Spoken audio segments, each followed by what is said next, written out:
La verdad que nos estamos encontrando en República Dominicana con situaciones de violencia extrema en perjuicio de las mujeres. Y eso tenemos que preguntarnos qué está pasando entre nosotros.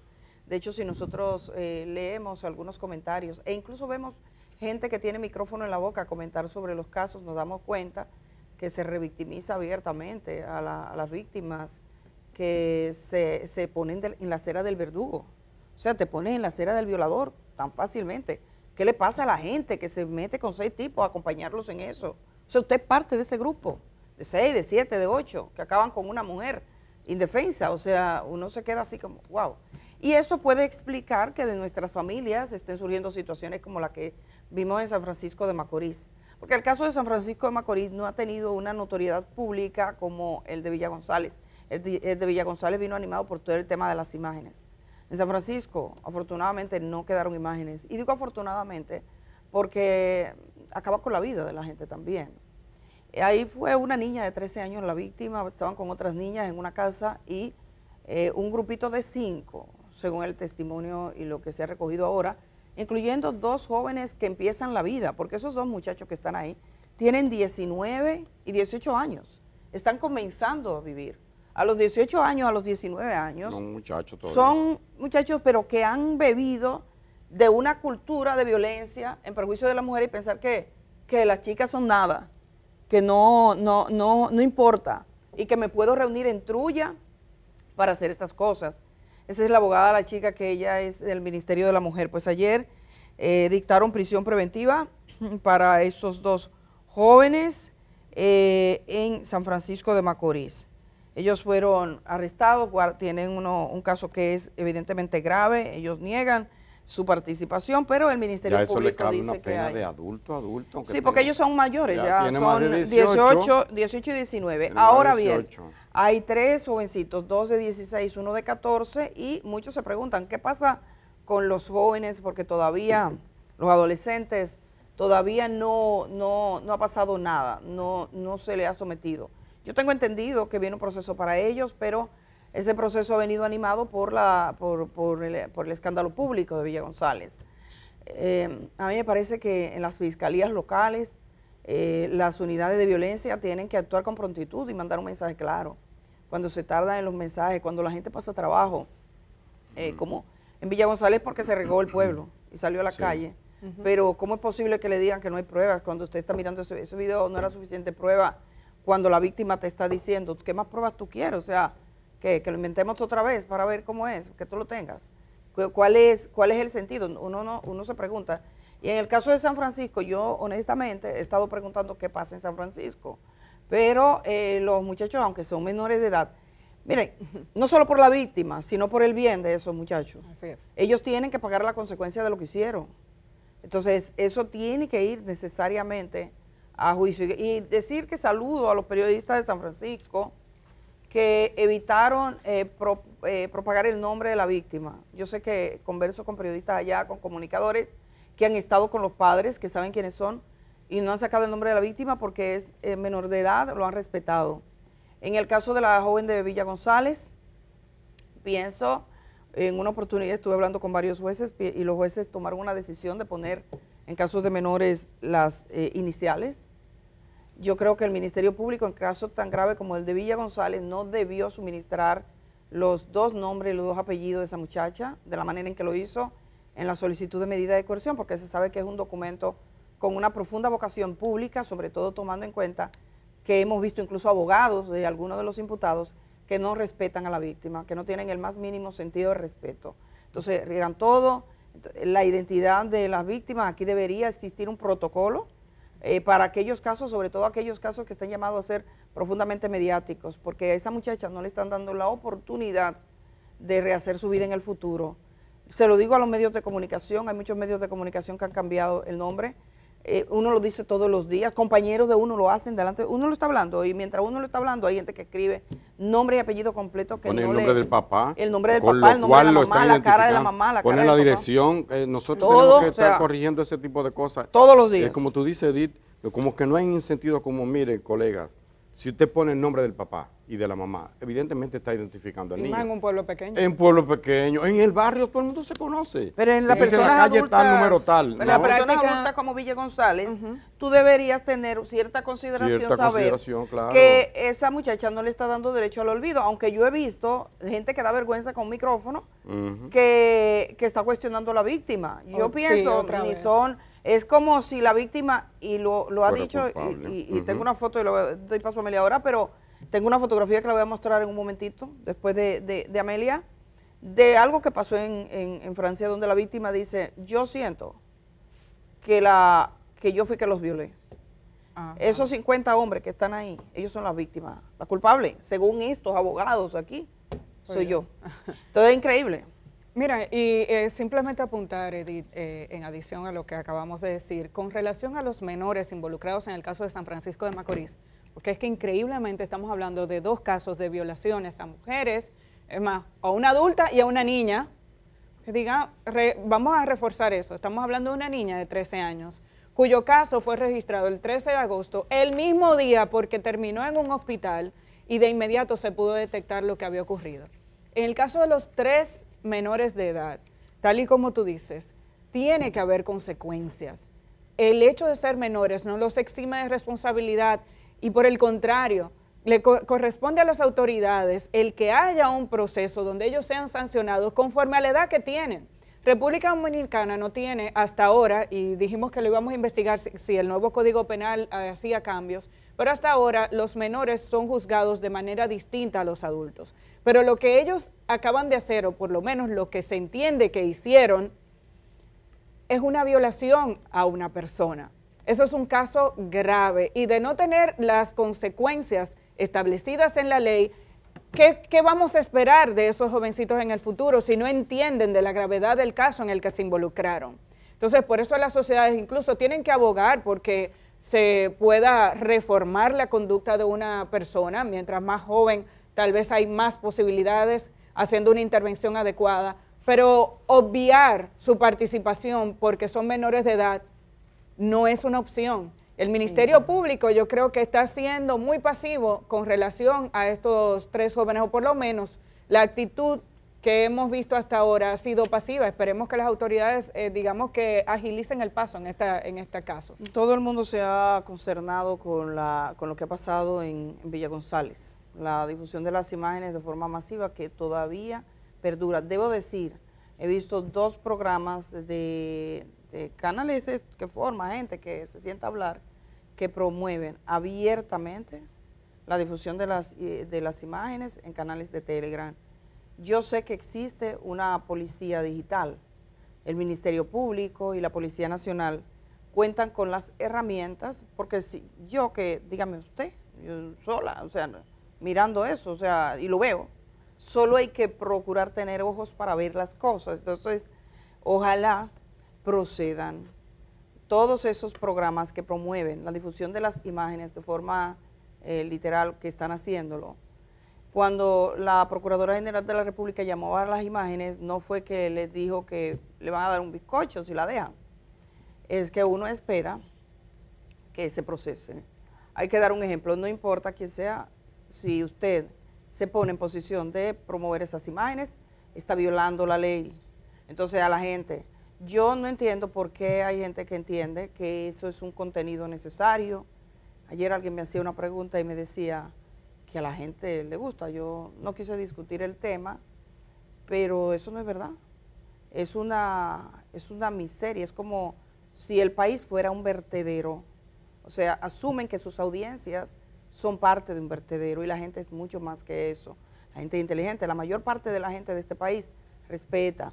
Nosotros podemos ir a los colegios y a las escuelas públicas, nosotros podemos ir a los espacios de trabajo, nosotros podemos ir a los centros de convivencia y nosotros vemos que aún poblaciones que viven bajo un profundo hacinamiento cuidan a sus niños, protegen a su gente. Sí, es verdad que tenemos expresiones de violencia generalmente mucho más ruidosa, que el ruido hace más bulla, el daño, el mal hace más bulla, se pregona. Hay gente que se siente en esa especie de inmundicia, de vertedero, se siente bien como los cerdos, porque a los únicos. Y dicen que los cerdos, si usted lo crea en un ambiente limpio, se acostumbran a la limpieza. Esos también.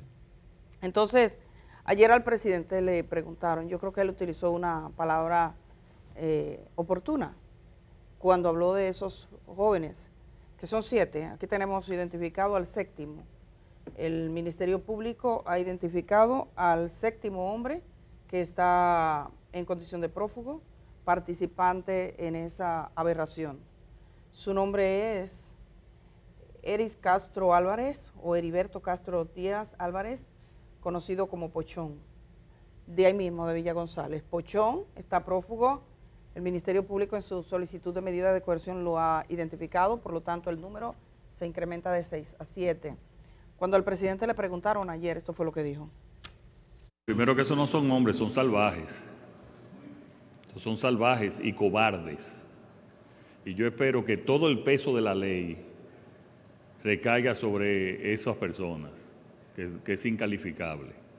Y lo mismo creo que hay otro caso también en Salcedo también, Salcedo es San Francisco, perdón. En San Francisco también, en este caso de una menor de 13 años, también que está bajo investigación. Estos son casos que tienen que tanto el Ministerio Público y especialmente la justicia tienen que aplicar todo el peso de la ley, repito, a estos actos de salvajes. Y nosotros tenemos como gobierno que apoyar en buscar las pruebas y en todo el apoyo de investigación que tiene que hacer la policía. Ahora también nosotros como sociedad, gobierno y sociedad civil, tenemos que tomar estos casos como alertas también para ver qué tenemos que cambiar en nuestra educación. Desde la preprimaria hasta la educación primaria, secundaria y también en el hogar. ¿Tú oíste eso? No, tú oíste esa última parte. De la educación. ¿Qué tenemos que cambiar en educación? Insistir en que formemos a ciudadanos que entiendan el respeto hacia las personas, sí, moral y cívica, pero todos esos temas de género, que hay gente que se opone, que hay gente que no quiere que hablemos de educación sexual, esa es la palabra que anda buscando, de educación sexual, de formación en respeto hacia las personas y a las mujeres, porque entienden que eso es una agenda extraña a lo que nosotros necesitamos. Presidente, de eso es que estamos hablando. Sociedad, eso es lo que para un país que no educa a sus niños y niñas con relación a cómo debe tratar a otro ser humano, que no sabe de protección a la hora de tener relaciones sexuales, que no los educa sobre la edad apropiada para entrar en ese tipo de convivencia. Eso es lo que para una sociedad que deja todo a su libre albedrío. Porque lo que es más difícil educar en el hogar, si desde la formación en la escuela, muchas de esas personas no aprendieron nada de eso, lo aprendieron a lo loco. Entonces hay protocolos, hay incluso estudios que indican cómo se puede formar a un niño, una niña y a un adolescente en esa materia, pero nosotros hemos decidido darle la espalda a la educación en nuestras escuelas sobre estos temas. Entonces, ¿y tú sabes por qué, Amelia? ¿Tú sabes por qué, Amelia? Porque se ha cedido a un chantaje de sectores ultraconservadores que dicen, no, es una agenda, ¿cómo le llaman? No, tal y cual. Extranjera. Sí, extranjera, y nos meten miedo con eso. Hablan de agenda, sí, y polarizan a la sociedad, no a la nuestra, eso en América, es más en el mundo entero. En el mundo entero, entonces te quieren dividir en los pro y los contra, y no es así. Eso que tú dices es clave, la educación. El presidente lo está diciendo, pero parece que él se le ha olvidado que su gobierno no se está haciendo eso. Más bien se ha dado la espalda a ese asunto. Qué bueno que se habla ahora de la moral y cívica, que ojalá se hable también de la educación sexual. Los embarazos en adolescentes dicho entre paréntesis, es una epidemia aquí en el país. Entonces, me suscribo totalmente a lo que tú acabas de decir. Qué bueno que el presidente, digamos que lo entiende. Mira, Germán, Amelia, y a la gente que está en sintonía, la verdad es que aquí yo escuché alguna vez al obispo de la Altagracia que dijo que las mujeres que tenían función pública la tenían difícil, en República Dominicana, por las persecuciones que subían. Era en los momentos en los que estaba sobre el telón todas aquellas infamias que quienes pregonaron esas infamias de carácter sexual, ahora dice que se lo inventaron. Ustedes ven lo fácil que es, o sea, salir a dañar la reputación de una persona, decir, yo tengo unos videos, y entonces después decir, no, fue que... Era relajando. Era relajando. Entonces, este es un país donde un tipo haciendo chistes sale a la calle a preguntar sobre las acciones que está tomando una ministra, y el tipo que él entrevista le dice, yo quisiera tomar a la ministra y hacerle lo mismo que le hicieron a lo de Villa González. ¿Qué? Sí, lo dijo, eso es viral en redes sociales. A alguien se le ocurre salir a la calle a hacer chistes y le pregunta, y le dice, no, lo que pasa es que no parece, yo haría, y le da vuelta a todo, y eso lo pone en las redes sociales. ¿Y sabe lo que pasa? Que la gente se lo toma como un chiste, y se hace chiste. Y lo comparte. Y lo comparte, y se viraliza con ese chiste, con esa falta de respeto profundo a las mujeres. Entonces, son muchas etapas de este lenguaje. A mí me preocupa no solo esos 6 malandrines, escasos y miserables, tengo la fotografía de los 6, porque a fin de cuentas, 7, bueno, sí, son 7, subimos a 7, porque a fin de cuentas, esos sujetos que están ahí, vamos a poner, señor director, la foto de los 6, porque el 7º falta, son escorias. Yo creo que está incluso la foto, porque ahí está el arresto, esos tipos. Lo han entrevistado y como decía la psicóloga ayer, no tienen arreglo. Algunos, eso es un pensamiento, eso es un criterio. Ella quería, ella se lo buscó. Ella corrió el riesgo al quedarse con nosotros, que somos perros, ella se quedó entre estos perros que somos, es más o menos lo que está diciendo, porque cuando dice, ella se quedó sabiendo las consecuencias, es decir, él no es responsable, ellos no son responsables, ellos no se hacen cargo. La víctima es la culpable. La víctima es la culpable en cuanto se quedó en un escenario donde no habían hombres, sino perros. Es claro, eso es lo que significa eso. Y ese lenguaje, esa ayuda y esa búsqueda de explicación, hay varias cosas que se dicen acá. Estos tipos son jóvenes. Edwin Manuel Castro Guzmán, el Guaro, tiene 23 años apenas. Yamir Fernández Pérez Toribio Ferere tiene 23 años. Javier Eduardo Núñez Toribio, que le dicen bebé, que uno le dice, aquí tenemos una carnicería, es otro joven, 28 años. José Alfonso Rubiera Rodríguez Ponzo, que fue el primero que se entregó y uno de los más sádicos al momento de participar en esas acciones tan rastreras, uno de los más sádicos, que dio una declaración culpando a la víctima. Ese sujeto que se llama Afonso, que se para con su cara limpia a decir, yo pido disculpas al país, pero, y ahí comienza a justificar sus acciones, tiene 29 años. O ni el Rafael Pichardo Martínez, que le dicen Contreras, tiene 20 años, entre 20 y 21 años, que vi a sus padres que tuvieron que salir a dar la cara, pero su hermano, el hermano de él, decía también, iba en la misma línea del otro. Delfri de Jesús Rodríguez Gillo tiene 28 años. Esas son las personas. Pero eso es el fruto de una sociedad, porque si ese fuera el problema, esa gente va a la cárcel, tiene una vida destruida, pero es el trato que está recibiendo esta joven por algunos. Quiero referirme...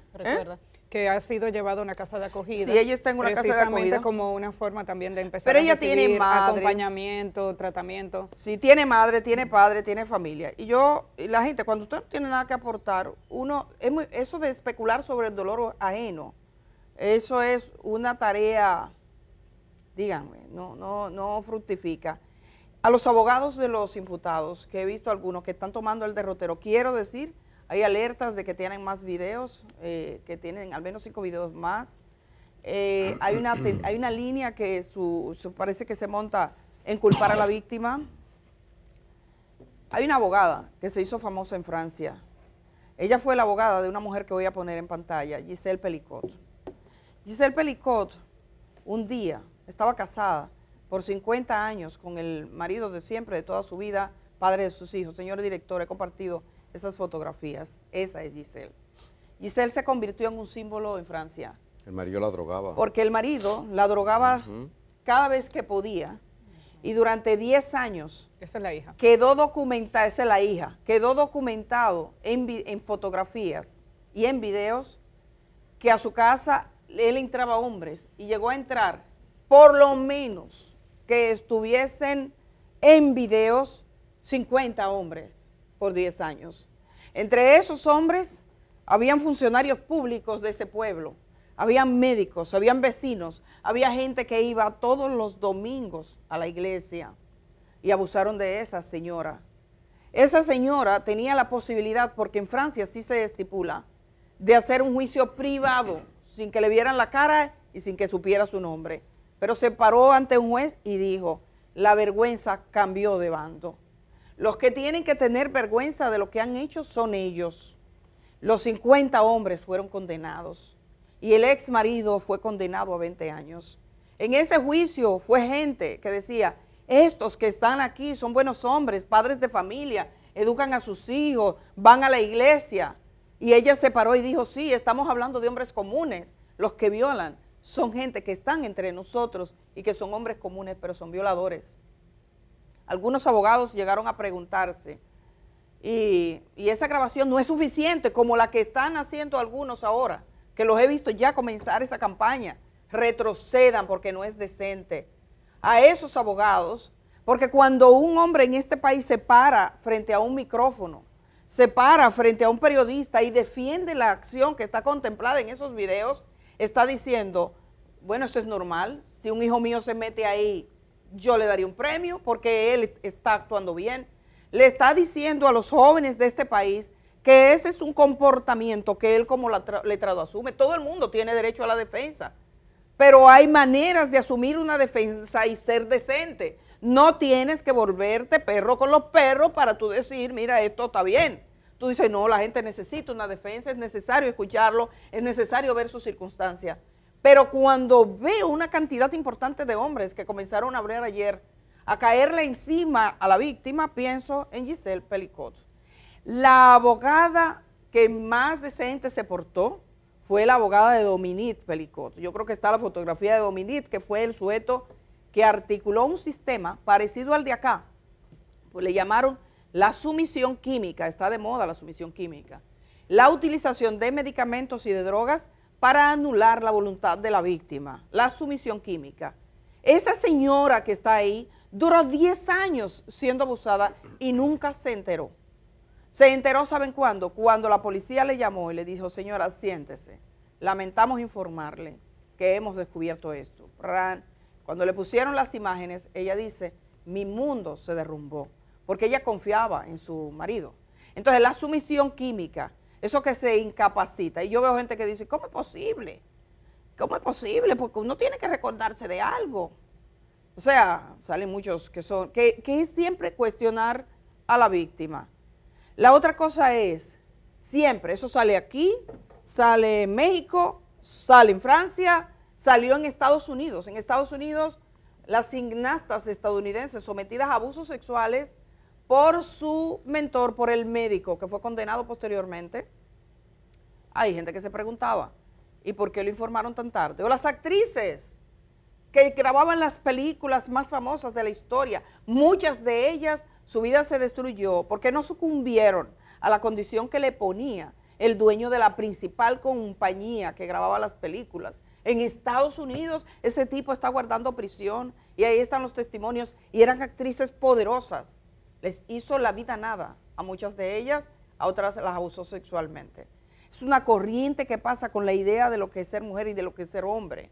Entonces, esos ciudadanos, esa gente que tiene poder porque tiene micrófono, esos abogados reconsideren la manera en la que ustedes están orientando a sus nietos, a sus nietas, a sus hijos y a sus hijas. Esto no se trata de la víctima de Bella González, eso se trata de un lenguaje público, de una forma de tratar la cosa y de mandar un mensaje de lo que se normaliza, de lo que se banaliza.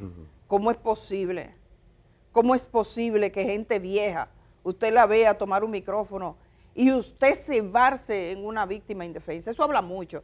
Mira, uno respeta todos los tipos de defensa, uno entiende. Yo he visto abogados que defienden los más grandes delincuentes, pero no hay que pregonar la delincuencia como un estilo de vida. Eso es un abuso, eso es una aberración. Una mujer que está sometida, privada de su voluntad evidentemente dando señales de que no se siente bien y usted defendiendo eso en la pantalla de televisión. Yo digo, cuando usted llega a su casa, ¿cómo usted mira a sus hijos de frente? Usted le está diciendo a los niños, a los que son nietos, que eso está bien. Y usted le está diciendo a sus hijas, cuídate de los hombres porque son bestias. Las niñas y las mujeres no tenemos que estar inseguras porque estemos acompañadas de 5, de 4, de 3, de 2 hombres. Los hombres son racionales, seres que piensan.